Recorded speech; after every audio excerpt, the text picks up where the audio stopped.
अस्सलाम वालेकुम। So now we are starting the next chapter, जिसके अंदर first of all we have Qisas in Diyat ordinance. ये अलग अलग से वीडियो है, मैंने लास्ट ब्लॉक में भी पढ़ाया था।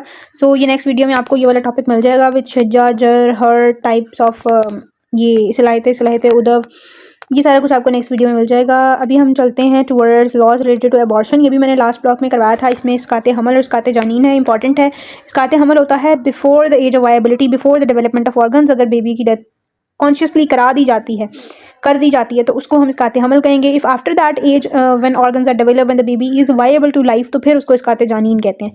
ठीक है। और इसकाते हमल की है सज़ा, पनिशमेंट अप टू 3 इयर्स, अगर वुमेन की कॉन्सेंट के साथ है। और अगर कॉन्सेंट के साथ है तो वो वुमेन को भी पनिशमेंट दी जाएगी, जो भी उसकी मदर है। ठीक है। और अगर वो इसकाते जानीन है तो फिर डिफरेंट पनिशमेंट है। अगर बच्चा मर जाता है तो फिर हाफ ऑफ दियत है। If it is born alive तो फिर पूरी दियत है। ठीक है। If it is born alive लेकिन बाद में मर जाता है due to any effort of offender, तो फिर उसको पूरी दियत देनी पड़ेगी। ठीक है। ये इससे रिलेटेड था, ये एमसीक्यू में आ जाता है। उसके बाद है जी कत्ल की टाइप्स हैं। First of all we have कत्ल अम्द। अम्द कहते हैं इरादे को, तो जो फुल इरादे with intention to kill the another person, उसको हम कहते हैं कत्ल अम्द। और उसकी सज़ा होती है किसास। ठीक है। और या ताज़ीर होती है, लाइफ इम्प्रिजनमेंट होती है, या 25 ईयर्स इम्प्रिजनमेंट होती है अकॉर्डिंग टू द केस। और अगर पर्सन पागल है, इंसेन है और उससे कत्ल हो जाता है तो फिर उसको किसास नहीं होता, उसको उसके अकॉर्डिंग सज़ा होती है। या कोई बच्चा होता है, उसको भी उसके अकॉर्डिंग होता है, उनको किसास नहीं होता, उनको किल नहीं किया जाता। उसके बाद है कत्ले शिबे अम्द। अब इसमें क्या होता है, you have the intention to harm the person but not to take his life, और अनइंटेंशनली उसकी ज़िंदगी चली जाती है उस इवेंट से, या वो मर जाता है, तो उस चीज़ को हम कत्ले शिबे अम्द कहेंगे। और यू हैव टू प्रूफ कि आपका इरादा नहीं था, तो तभी ये माना जाएगा, अदरवाइज इसको कत्ले अम्द में ही लिया जाएगा। और इसमें पनिशमेंट होती है अप टू 14 ईयर्स आज ताज़ीर। ठीक है। उसके बाद कत्ले ख़ता है, जिसमें बिल्कुल इंटेंशन नहीं होती कत्ल करने की, बट वो एनी नेग्लिजेंस की वजह से, आपकी या किसी और चीज़ की वजह से कत्ले ख़ता हो जाती है, लाइक ड्यूरिंग एक्सीडेंट्स हो जाती है रोड ट्रैफिक में, तो उसकी पनिशमेंट दियत होती है या 5 साल तक कैद होती है। और उसके बाद है कत्ले बेसबब। कत्ले बेसबब में आपने किसी और के लिए गड्ढा खोदा और उसमें गिर कोई और गया। ठीक है। आपकी इंटेंशन तो थी ईवल, बट किसी और के लिए थी, तो इसमें आपके लिए इसमें दियत होती है कंप्लीट। ठीक है। इसको हम कत्ले बेसबब कहते हैं। सो ये कत्ल की टाइप्स थी, ये भी इंपॉर्टेंट है, एग्जाम में आ जाती हैं। Then we have professional misconduct. आपको पता है professionally as a medical practitioner अगर आप कोई मिसकंडक्ट करते हैं, कोई गलत काम करते हैं, इलीगल काम करते हैं, तो वो it would be under professional misconduct, और उसकी बहुत सारी उसकी भी पनिशमेंट्स होती हैं पीएमडीसी के अकॉर्डिंग। ठीक है। अच्छा जी। उसके बाद है एलोपैथिक सिस्टम ऑर्डिनेंस, ये भी आपके सिलेबस में मेंशन है। prohibition of use of word doctor if its abbreviation unless he or she is RMP or a person whom a doctor's degree other than a medical degree is confirmed। ठीक है। इसका मतलब है कि आप allopathic doctors अगर कोई है तो तब तक उसके नाम के साथ डॉक्टर नहीं लगेगा unless he is a registered medical practitioner, या उसके पास मेडिकल डिग्री नहीं है। ठीक है। prohibition of use of medical degree or diploma unless issued by institute recognized by PMDC। ठीक है। prohibition of prescription of some drugs, unnecessary restriction on the sale of medicine unless labeled only and formula is written on packing or within packing। ठीक है। ये आपका allopathic ordinance था। उसके बाद आ जाते हैं मेडिकल एथिक्स के ऊपर। मेडिकल एथिक्स भी वही हैं जो आपके कॉमन एथिक्स हैं, ऑटोनॉमी, बेनिफिसेंस, मेलिफिसेंस, सॉरी नॉन मेलिफिसेंस और जस्टिस, और अब तो और भी 2-3 ऐड हो गए हैं, ऑनेस्टी है जिसके अंदर। ठीक है। तो ये सारे मेडिकल एथिक्स हैं, और basically they mean decency in medical profession. उसके अंदर definition a code of behaviour accepted voluntarily within profession as opposed to statutes and regulation imposed by official legislation. एक सेट ऑफ रूल्स को follow करते हुए medical practice करना which is being imposed by the official legislation, उसको हम कहते हैं medical ethics. ठीक है। इसमें हिपोक्रेटिक ओथ आ जाता है। आपका जो आप ओथ लेते हैं वो सारे मेडिकल एथिक्स के कोड हैं। ठीक है। जो हर स्टूडेंट जब आप मेडिकल प्रोफेशन में आने लगते हैं तब भी लिया जाता है, जब आप डॉक्टर बन जाते हैं तब भी लिया जाता है। तो that contains the code of medical ethics, जिसके अंदर ये सारे कोड्स लिखे हुए हैं। I solemnly pledge myself to devote my life to the service of humanity. I will give my teachers due respect and gratitude which is their due. I will serve my profession with devotion and dignity. Health of my patient will be my first priority. I will respect secrets which are confined in me. I will maintain by all means in my power the honor and noble tradition of medical profession। ये सारे you know very well, ये सारे आपके medical ethics हैं। ठीक है। उसके बाद जी प्रिविलेज्ड कम्युनिकेशन। प्रिविलेज्ड कम्युनिकेशन होती है नॉर्मली आपके और डॉक्टर के दरमियान, पेशेंट और डॉक्टर के दरमियान जो भी बात होती है, it should be confidential. Doctor वो किसी को नहीं बताएगा, ठीक है। बट कुछ स्टेट्स हैं, कुछ कंडीशंस हैं जिसमें हम प्रिविलेज्ड कम्युनिकेशन कहते हैं और डॉक्टर जो है वो ब्रीच कर सकता है कॉन्फिडेंशियलिटी को, ठीक है। उसमें कुछ कम्युनिकेबल डिजीजेस आ जाती हैं जिसमें आपको हायर अथॉरिटीज़ को, हेल्थ अथॉरिटीज़ को बताना होता है to get the number of cases to make certain implementations, ठीक है। So it is a communication made by a doctor to a proper authority that has corresponding legal, social, moral duties to protect the public.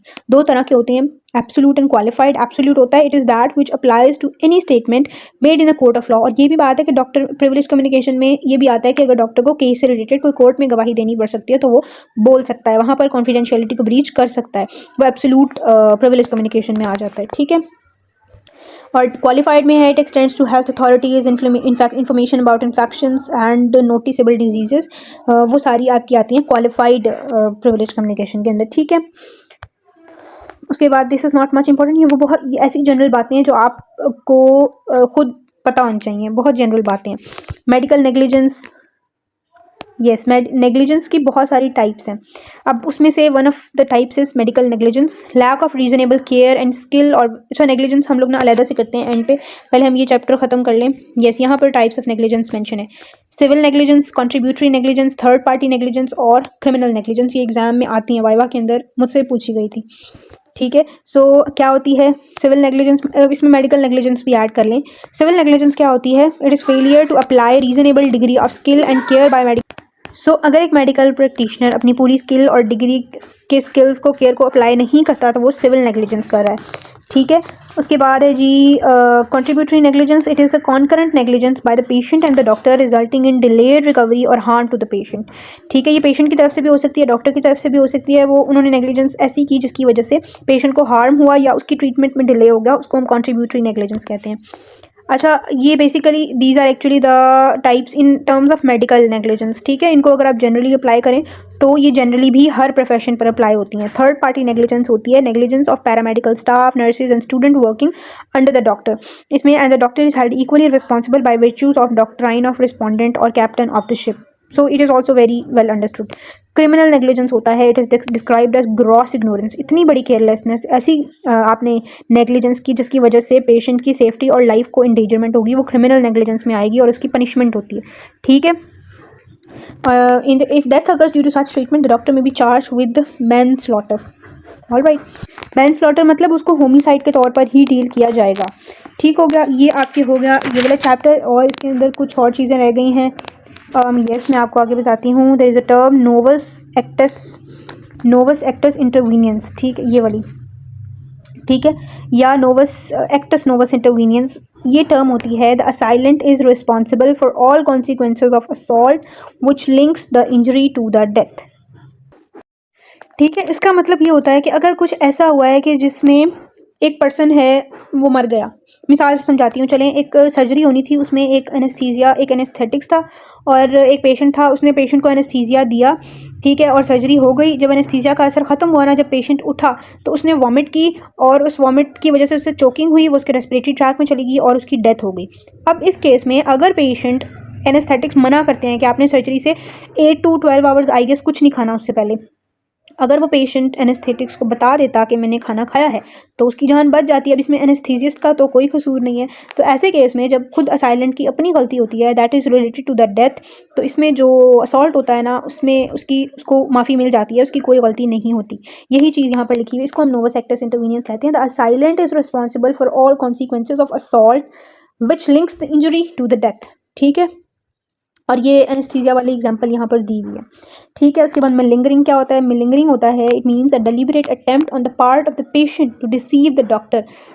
Patient कोई ऐसी हरकत करे, like medicine को खाने का नाटक करे और अपनी बीमारी को मजीद खुद अपनी वजह से वर्सन करे, इसको मेलिंगरिंग कहते हैं। The person generally feels a disease, this must be restored for several purposes, ठीक है। इसमें भी पेशेंट की अपनी ही गलती होती है। उसके बाद आ जाए जी कॉन्सेंट भी आपके लर्निंग ऑब्जेक्टिव्स में बहुत प्रोमिनेंट करके लिखा हुआ है, ठीक है। It is voluntary agreement of permission for medical treatment. अभी तक आप लोगों को कॉन्सेंट लेनी आ भी गई होगी, कॉन्सेंट में क्या क्या चीज़ें पूछते हैं, क्या क्या चीज़ें बताते हैं, इसकी बहुत सारी टाइप्स होती हैं। ठीक है, इसमें जब आप implied consent, expressed consent, blanket consent और इन्फॉर्म्ड कॉन्सेंट, ठीक है, हम ये देख लेते हैं। इम्प्लाइड कॉन्सेंट होती है जिसमें लेट्स सपोज आपका एक क्लिनिक है, पेशेंट खुद क्लिनिक तक चल के आया है अपने आप को चेकअप कराने, तो यहाँ पर अगर आप कॉन्सेंट नहीं लेते तो इट इज़ इम्प्लाइड कॉन्सेंट के पेशेंट खुद आपके पास चल के आया है, तो ये इम्प्लाइड कॉन्सेंट है। It is a mere action of the patient when he comes in hospital or clinic and sits on examination stool indicating some problem. इसका मतलब है वो खुद परमिशन आपको दे रहा है एग्जामिनेशन के लिए, ये इम्प्लाइड कॉन्सेंट है। उसके बाद expressed consent. In types of consents, इसमें एक्सप्रेस कॉन्सेंट में ओरल एक्सप्रेस कॉन्सेंट भी हो सकती है, रिटन एक्सप्रेस कॉन्सेंट भी हो सकती है। Patient comes to doctor and gives consent for examination, it is better to take consent in the presence of third party. यानी कि पेशेंट आपके पास खुद आया, वो कह रहा है आप मेरा एग्जामिनेशन कर लें, तो दिस इज एक्सप्रेस कॉन्सेंट। अगर वो बोल रहा है तो ठीक है, अगर लिख के दे रहा है तो रिटन एक्सप्रेस कॉन्सेंट है। अगर वो बोले बगैर ऐसा एक्शन कर रहा है, बाजू उसने आगे कर दी, तो वो इम्प्लाइड कॉन्सेंट में आएगा। ठीक है, उसके बाद है जी ब्लैंकेट कॉन्सेंट। ब्लैंकेट कॉन्सेंट होती है it is taken for operation. Before operation patient is said to sign the given statement I am ready for any operation under any anaesthesia. यानी ये डॉक्टर के एज पे गलती है कि ब्लैंकेट कॉन्सेंट नहीं होनी चाहिए। आपने बस पेशेंट से कॉन्सेंट ले ली कि आपका ऑपरेशन होने लगा है, एनेस्थीसिया देंगे एंड दैट्स इट। आपने नाम से बताया कि इस नोवैयत का ऑपरेशन है, किस चीज़ का ऑपरेशन है, एनेस्थीसिया के क्या क्या रिस्क हो सकते हैं, वो सारा कुछ नहीं बताया, तो ब्लैंकेट में उसको लपेट दिया बात को, तो उसको ब्लैंकेट कॉन्सेंट कहते हैं। इन्फॉर्म्ड कॉन्सेंट में आप सारा कुछ बताते हैं और फिर कॉन्सेंट लेते हैं। क्या क्या चीज़ें बताते हैं, उसका diagnosis, choice of treatment, experience, methods, major risk, type of anaesthesia, duration of stay, any alternative available. तो ये इन्फॉर्म्ड कॉन्सेंट होती है। Which is the best? Informed consent is the best. So ये आपका जो है जी इन्फॉर्म्ड कॉन्सेंट हो गया। और यहाँ पर ये वाला चैप्टर भी आपका बेसिकली ख़त्म हो गया। बाकी सारी चीज़ें इसकी इतनी इंपॉर्टेंट कोई नहीं है। जो चीज़ें इंपॉर्टेंट थी वो हमने कर ली एंड दैट्स इट। अब हम लोग करेंगे फोरेंसिक साइकियाट्री नेक्स्ट वीडियो में। अल्लाह हाफ़िज़।